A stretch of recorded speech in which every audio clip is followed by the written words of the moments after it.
I'm to talk about the main project that I manage at the North Central CMA. It's called Caring for the Campaspe River. To just build on that, so I have been at North Central CMA for nearly 14 years now. I just did a little bit of background. I did a forestry degree at Melbourne Uni, did about 18 months of forest inventory before I thought I'd better get a real job. And although Melbourne's a great place to visit, I'd rather not live here, having been born and bred in Bendigo. So I headed home, and I think I just put my resume around a few places back in 2000. And Greg Peters, those of you that might know, was the waterway manager at the CMA at the time. He had all these ideas that he usually does, and he just needed someone to do it, which he usually does. So I volunteered my time for 3 months for a start, and then got offered a contract and have been there ever since, working on river health projects. So I guess the first thing I did when I got to the CMA, I was working on what we call river health plans. So for every named waterway, and there's over 300 in North Central, Greg's ideas that we need to know about these waterways, so it's hydrology, the soils, where it flows, the community, the issues, everything. So that was a pretty good way for me to get to know my region and my catchment. So I guess the knowledge just continued to build from there. So over the last 14 years or so, I've managed all river health projects, quite a few on the Campaspe and the Loddon, regulated sections, unregulated sections.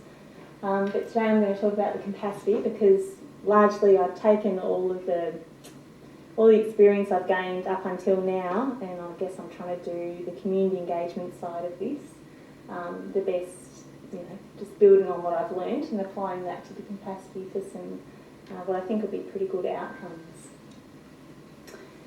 So the project that I'm currently working on is a Victorian government funded project, funded through the environmental contribution. So it's a 4-year project, started in 2012, goes through to 2016 to the value of 3.73 million. It's a large scale project, so we're focusing on the entire length of the Campaspe, and for those of you who know or don't know it, it starts on the Great Divide, flows north for about 240 kilometres and enters the Murray River at Echuca. So the project itself is targeting the full length of the river, and we're also aiming to complement the delivery of environmental water downstream of the major reservoir, the Lake Everlock in the middle of the catchment. So essentially the goal of this particular project is around riparian vegetation to lead to improvements in the aquatic and riparian ecosystem health. So it's, as far as river health projects go, it's not terribly exciting, but it's what needs to happen. Well, it's not. It's fencing, weed control, re-veg, off-stream watering. It's pretty and after this long working in river health projects, for me as a project manager, I'm like, oh, it's a big project, so it's it's exciting and there's potential to do a lot of good work. But what really excites me more is how we can engage the community and bring the community on board and get them, I guess, as passionate and learning about river health and coming along with us on the ride. So we've got a few targets there to hit. It started in the 2012-13 year. That was a planning year essentially.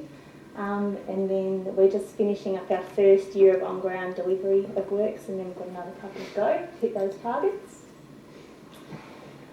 In the past, the North Central CMA had another large-scale project, and that targeted the Loddon River.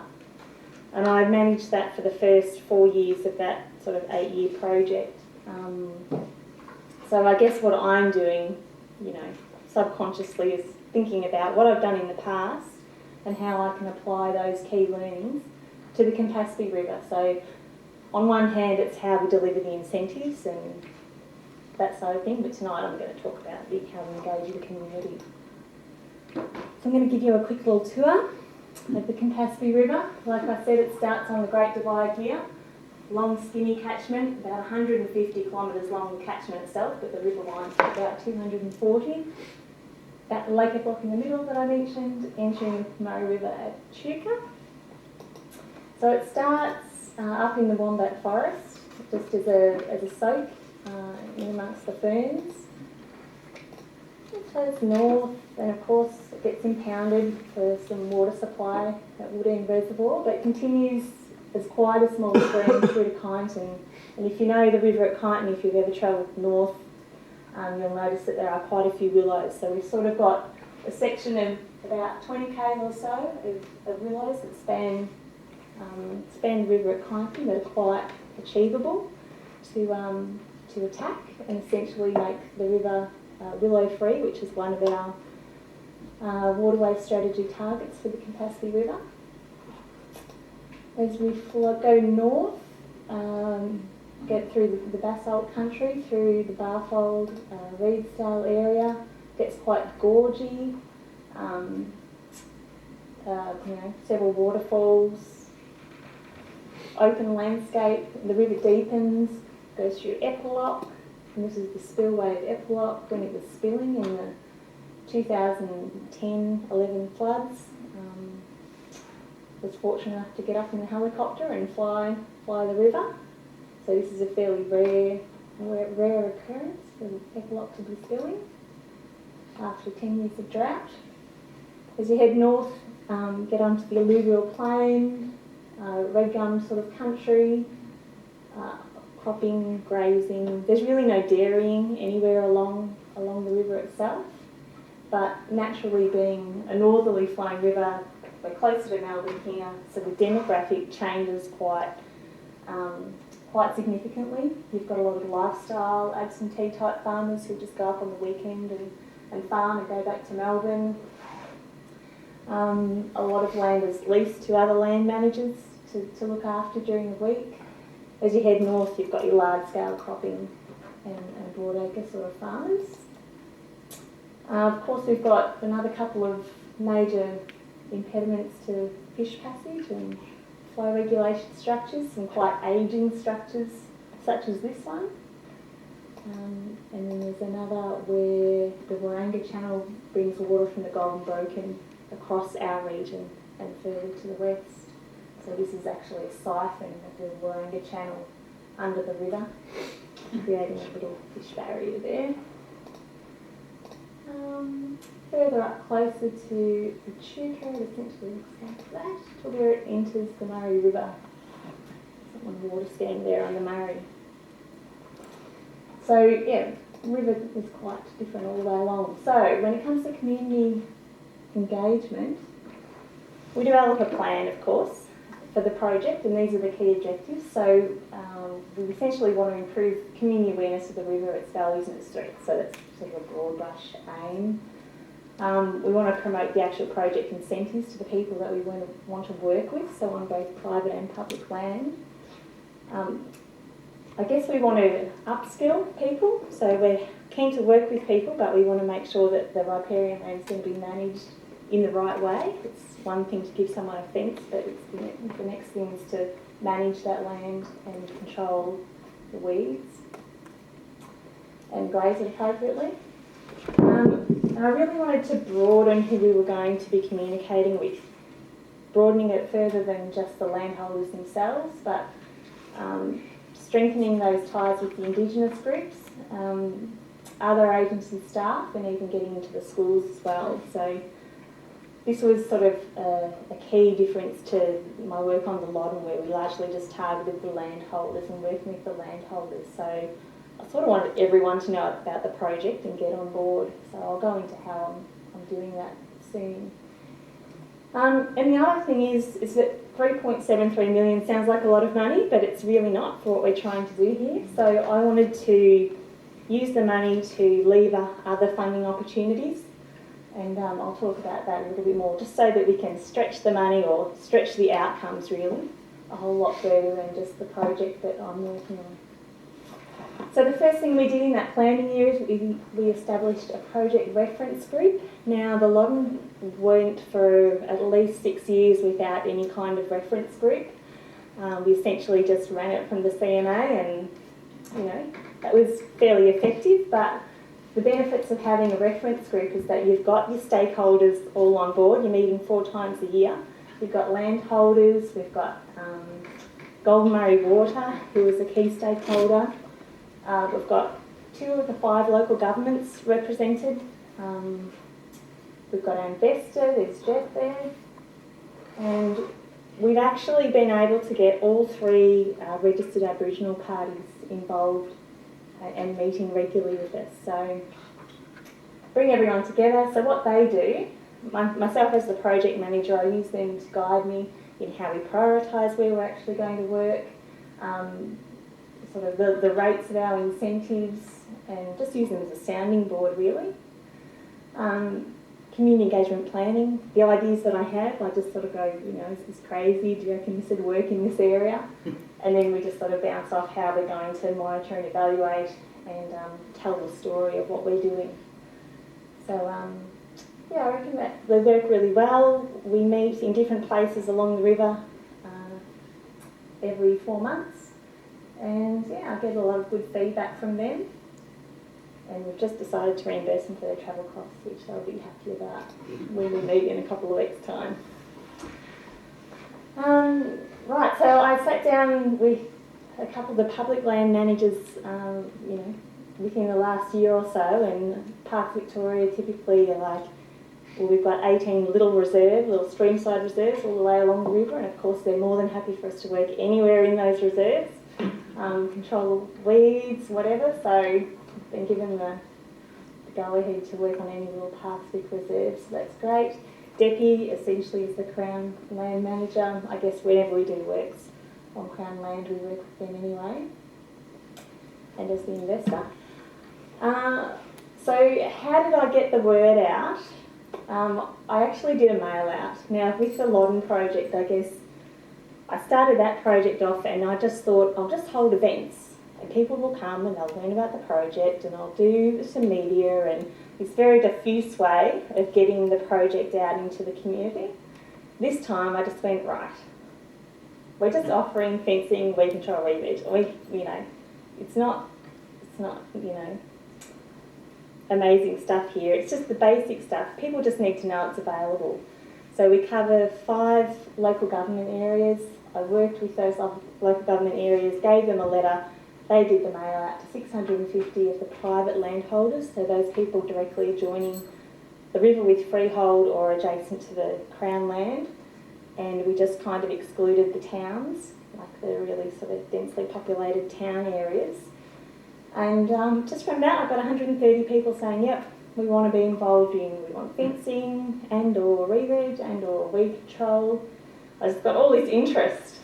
Angela, how easy is it for councils to, you know, with their databases to actually identify the landholders? You know, it just sounds nice saying that, but how do you work out which landholders along the river?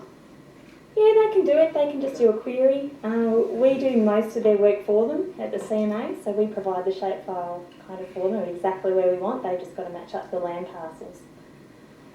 Yeah, to the addresses. We don't get the addresses, you know, privacy laws and everything, so we just provide, and we offer to pay for the mail out.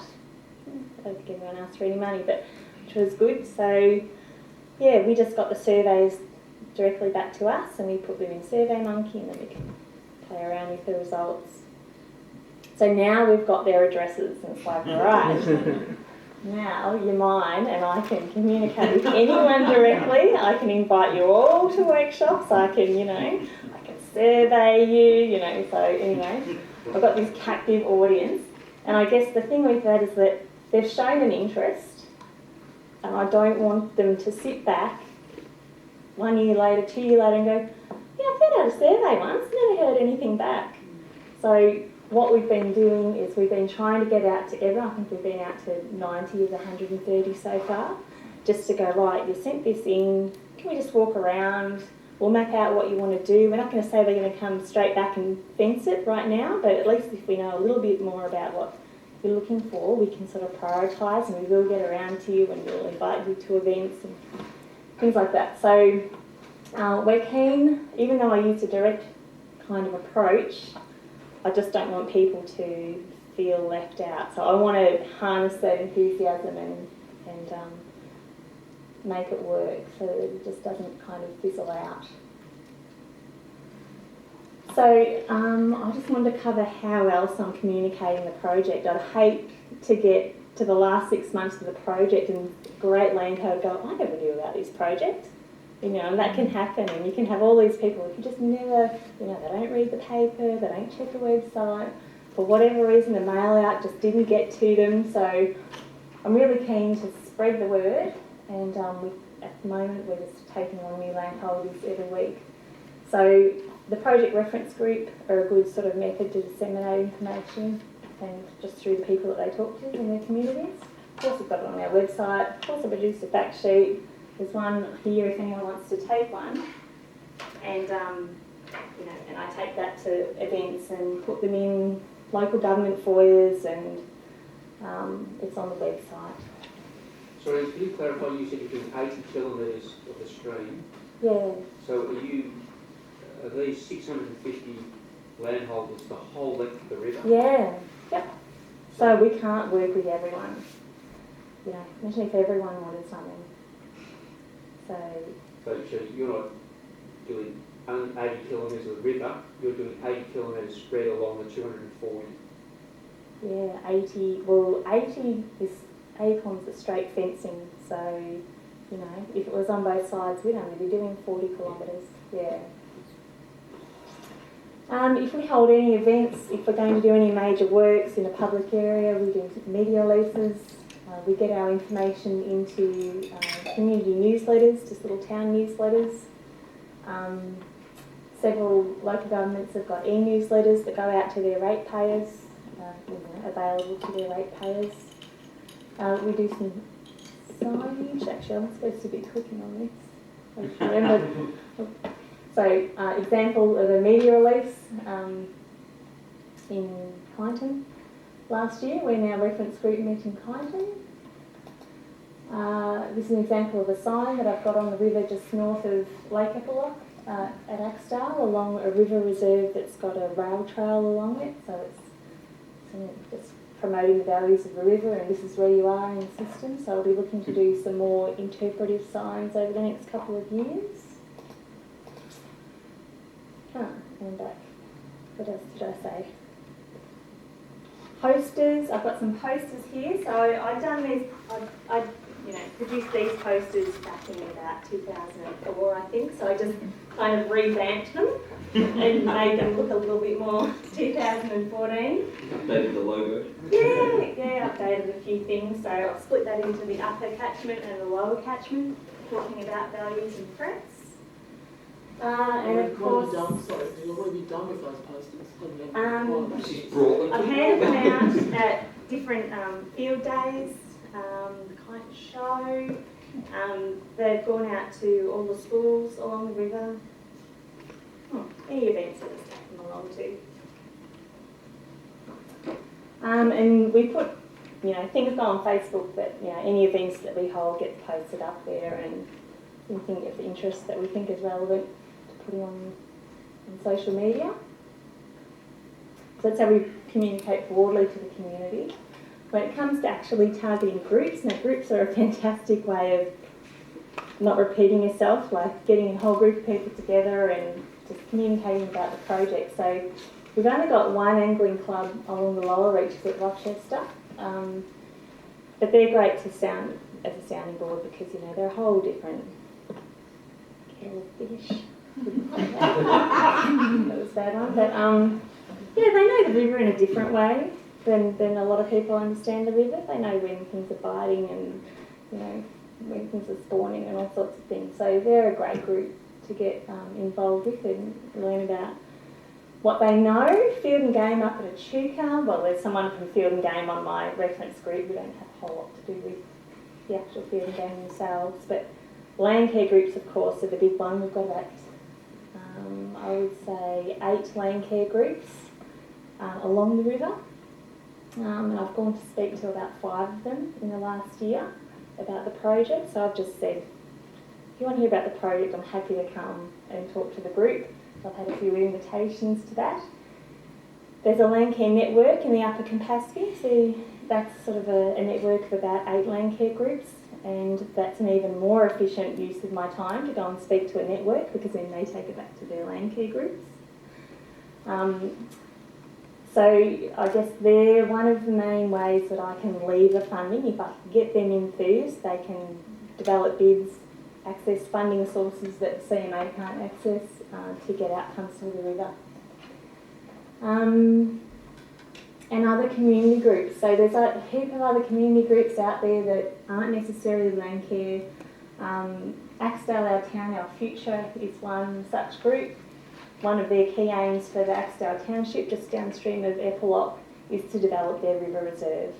So this is a little bit of willow control that we did last August along the river reserve. It's got a rail trail along it as well, and just some of the volunteers that helped out when we were doing that work. And those groups promote the work through their websites.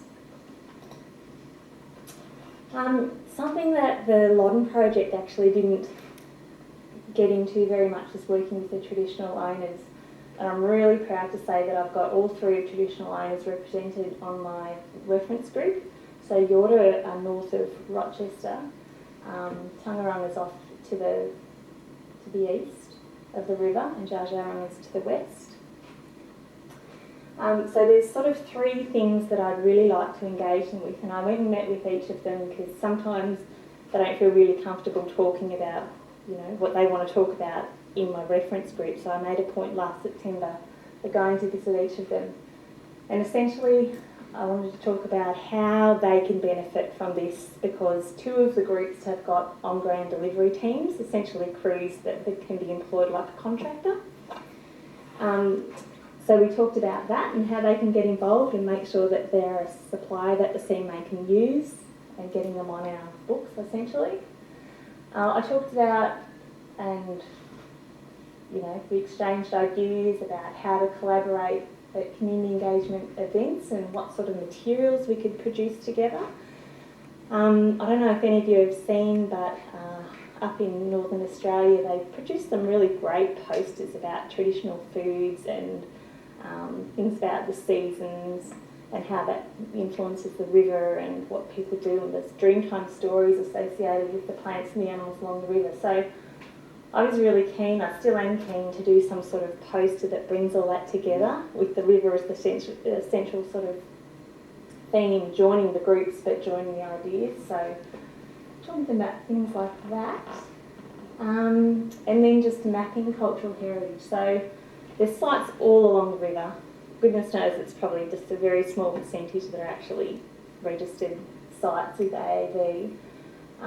So I'm looking to get them to walk sections of the river and do some mapping. They did some of that late in the Loddon project, but I'd like to do a whole lot more of that. It's not a cheap thing to do, but I think it's some really good outcomes. So we can update our understanding of the cultural heritage sites along the river, and it'll help us when we deliver projects, so we know what's out there, and perhaps, you know, if we just kept the fence going around the bend a bit, we'd be protecting some really great oven mounds or something. So it's about understanding what's out there, but also the process of gathering it and working with them to do that. Getting into schools and things, talking about Water Watch. I don't know if you know what Water Watch is, but it's a way of getting river health and science into schools. So essentially I've got a river detectives program that involves 3 school visits a year, and then monthly testing of turbidity and EC and other parameters with primary schools. But it costs money to deliver that, about $2,000 per school per year, and they get a manual, and the teacher gets a manual, and there's all the curriculum that aligns with the, you know, the standards that they need to align with in Victoria. So I used some of the funding to expand. There were 2 schools involved in the River Detectives program last year along the river, and we expanded that to six schools. Maybe even 8 actually. But essentially, you know, we're getting schools involved. Schools have got their own little blogs. They put up photos and pictures, and we're encouraging schools to share and the information with each other, so they can bounce off, like, what does your river look like today, you know, in the upper reaches compared to down in the lower reaches. So we're encouraging them to share their results. We'll give them this year to get into it, collect some results, and then next year I'm planning on having a couple of events to bring schools from the upper catchment to the lower catchment, and so they can talk about how the river changes with a sling. So that's something we definitely didn't do in the Loddon project. I think that'll be great. We've got a few people in our reference group that were really keen to see things like this happen. Also the unis, La Trobian and Bendigo, I'm going to talk to them in a few weeks' time. We always have any students from Melbourne Uni come up, so we're going to plant some plants for me on Saturday. At Kindly. The Bendigo TAFE has got an own course, and so they're always keen to learn about the works monitoring method or something that I go out and talk to them about. So we're getting to schools more so than the Loddon project ever did. Now, like I said before, we've got all the landholders, and I know I want to increase their awareness of river management and river health and everything. So I recognise that there's a variable demographic along the river's length, variable land use, and definitely a variable skill set in how to manage riparian land. So, the weekend farmers as opposed to the broadacre farmers varies the whole way along. And I could sit back in front of my computer in the office and go, well, I have a field day about fencing or gorse management or whatever. But I just thought, no, hang on a second, I'll just ask them. Because I'm really tired of holding events where only 15 people turn up. And, I thought it was a great idea. But I've held it right in the middle of cropping season or, for whatever reason, or they're off at the Wimmera field days that weekend or something. So I'm like, right, I'm just going to ask them. So I've drafted up a survey that I'll send out in the next few weeks. Essentially going, look, what topics are you interested in? Is it aquatic ecology? Do you want to know about fish, platypus, riparian ecology? Do you want to know what are the plants and maybe what are the possums that live in the trees? Crown land, what is it? How is it managed? How is it licensed? Aboriginal cultural heritage, what is it? What if I find it in my property? Am I going to get in trouble? The ins and outs of that. So in a very non-confronting way, tackle some of these things. Weed management, and that's more about identification and techniques in weed control. And then just ask them what else. Like, there's got to be things I'm not thinking of here. And then go as far as to ask them, would you prefer a half-day event, or does that pretty much wipe your day out, and would you prefer a full-day event? You can cover more ground. Would you like it during the week, or do you work in Melbourne, or do you work during the week? Would you like it in the evening, or what time of year in relation to your cropping cycle or whatever? Would you like it by the river? Would you like it in a sound like Dr. Zeus one now? Would you like it in a venue? Like, there's a lot of farmers that cannot hear me if you stand beside a river. And I see them cringing, and often the evaluation form will say, need a microphone. Anyway, and willingness to travel. Some people don't want to travel more than 10 minutes to get to something, but some people are more than willing to travel an hour, and that'll dictate how many workshops. So, do I have 2 in the upper, 2 in the lower? Do I just need 1 in the upper and lower, or do I need 8? So, so it'll be interesting to see the results of that survey, and it'll help me tailor it to improve the efficiency and hopefully encourage more people to come along, and they can get more out of it because they're coming to something that they've had a say in. Have you done any, from a river management perspective, have you done any targeting of landholders by agricultural industry, or has No. it been a pretty broad sweep? As far as who I want to work with along the river, Yeah. no, we've opened it up to anyone. Yeah. To anyone and everyone, and depending on what they need, whether it's assistance with fencing or weed control. I was just thinking in terms of stocking industries potentially having more damage than. I guess when it comes to prioritising the works, if we're just sort of mainly talking about fencing, what we're trying to do is build on previous works. There have been other projects along the Campaspe River in the past, so we're just trying to, instead of working randomly, we're trying to extend previous works, and we're trying to look for some connectivity there. And initially we're dealing with the larger land holdings too, like we're just tackling, trying to get those big sections fenced. I mean, the whole river is a priority in our river house strategy, waterway strategy. But we also want to target some of the drought refuge areas, the larger pools that, you know, got fairly flogged in the drought. So with the reference group, I guess we've got some prioritisation principles about where we want to target our weed control and our fencing.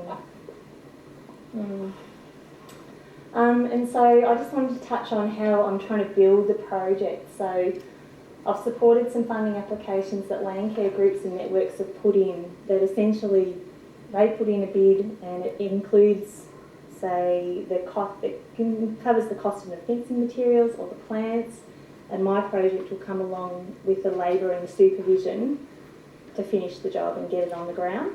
So, and that gives us a little bit more money to do a little bit more elsewhere, and gives the community a little bit of ownership. So we actually got a Communities for Nature grant up for I think $58,000 in the Ashbourne area, so that's right in the upper reaches.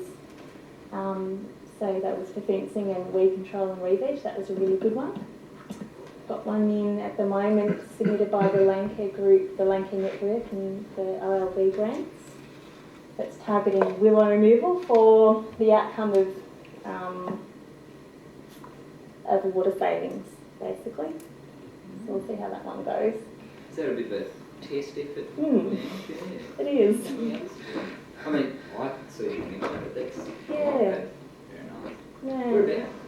Through Kyneton, so we're Yeah, targeting that's the willows good. that are in stream, the permanent access to water, and we're using CSIRO studies. Where's the regional director, mate? Yeah, I've spoken to him about it. Happened to run into him in Kyneton one day. Very convenient. And then there's the annual Victorian Land Care Grant. So just encouraging the land care groups to look at the river, target a river kind of project. I'm happy to offer a letter of support or some complementary funding. And then there's other things that land care groups will want to do that aren't necessarily part of my project, like Texas needlegrass is a really big problem in some parts along the river, and we just don't have the funds to control non-woody weeds, so I'll be supporting that kind of application. And to help land care groups do that, I'm putting together, and this was a really good thing that was put together in the last part of the Loddon River project, and it's essentially a resource guide, so it's a one-stop shop for landholders to go to our website and just go, right, I want to know everything about Aboriginal cultural heritage along the river, I want to know everything about the vegetation, or what are the local governments. It's just a one-stop shop to find everything you need to know about that river to perhaps assist them to write their applications so they don't have to go looking. So I've drafted one of these for the Campaspe, and hopefully I'll get it finalised in the next month or two. I think this is my last slide actually. So like I said, I'm trying to take the learnings and my experience from the past and applying it to make this sort of the best project it can be. And to do that, I guess I've come at the project from a community engagement perspective, looking at the longer term. So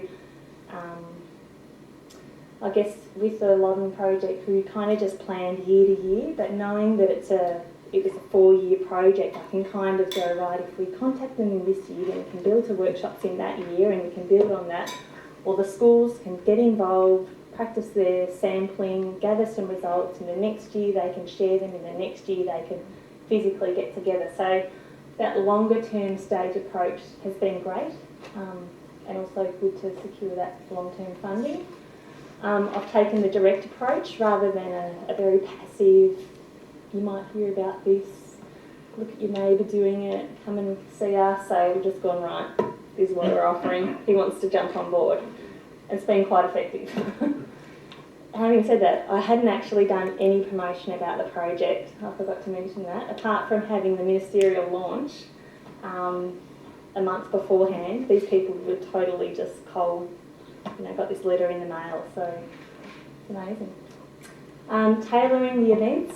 I haven't before asked people what sort of events they wanted, apart from holding events and then gathering information in evaluation surveys. So I'm sort of doing it from the outset, and hopefully that'll work out. Using a range of tools. I guess the Loddon project started in 2004, so Facebook wasn't around back then. Things have evolved. Back then I think we just put media releases in newspapers and that was about it. But now there's, oh God, I don't even know if I had a website. But anyway, we're using a range of tools now, and of course, evaluation. So it's one of those things that you constantly think about anyway. But throughout it, and annually, if not at every quarterly meeting of the project reference group, we're talking about how we're doing it and what we're planning next and what can we learn from what we did 6 months ago. So it's this continual, how can we do things better? Very good. I think that's it. All right, thank you, Ange.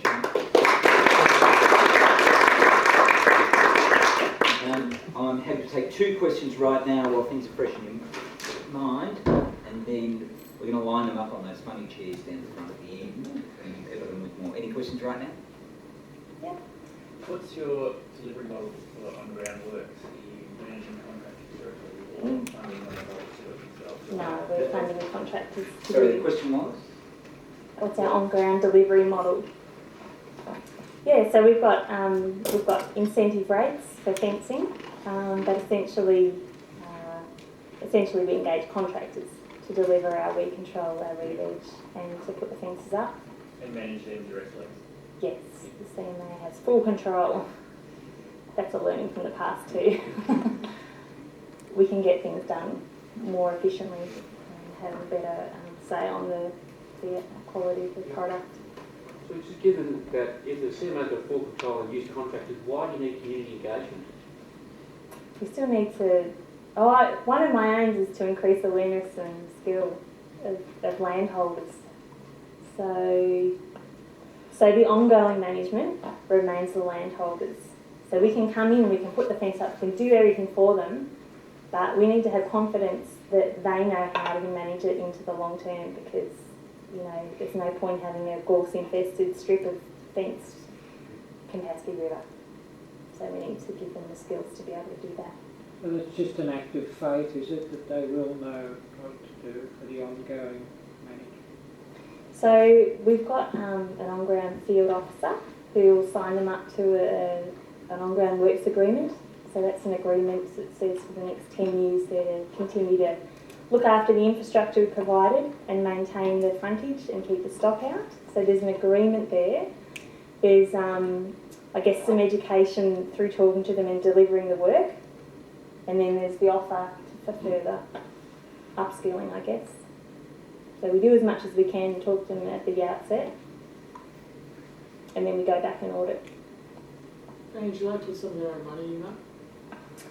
Yeah, we are probably going to ask them to put in just a quarter of the cost of the fencing materials, but everything else is fully funded. All right, last one from Are Josh. there consequences if they don't manage it in a way that you're happy with? It's public humiliation. We can ask for the cost of the fence back, essentially. Yeah, we can reimburse. We can ask for the cost back. A bit harder for weed control, but yeah. So that's the beauty of working with people who come to us. So we're not out there forcing them to do something. Yeah, so they've demonstrated a commitment to get involved for whatever driver or whatever reason. So we just make it work for us.